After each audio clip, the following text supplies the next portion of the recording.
Alam kong hindi mo talaga ako tunay na mahal. Siguro nadala ka lang sa iyong pangungulila. Alam ko na, mahal mo pa ang tulad niya. Nasasaktan ako kapag pinaparamdam mo. Hindi totoong pagmamahal, ngunit pinagpapatuloy. Anong klaseng kahibangan nang nakuha ko? Di mo naman pala ako tunay na minamahal. Tanong ko lang, bakit ka dumating sa buhay ko? At pinaramdam mo ang pag-ibig na matagal nang natutulog sa puso ko.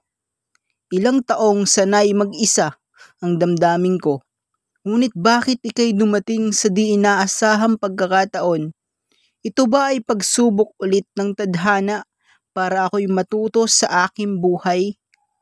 Kung ito man ay pagsubok, di ko matatanggap. Masaya na ako noong wala ka pa. Walang iniisip kundi sariling buhay lamang. Mahal mo siya, aminin mo. Di pa naman huli ang lahat. Magpaparaya ako.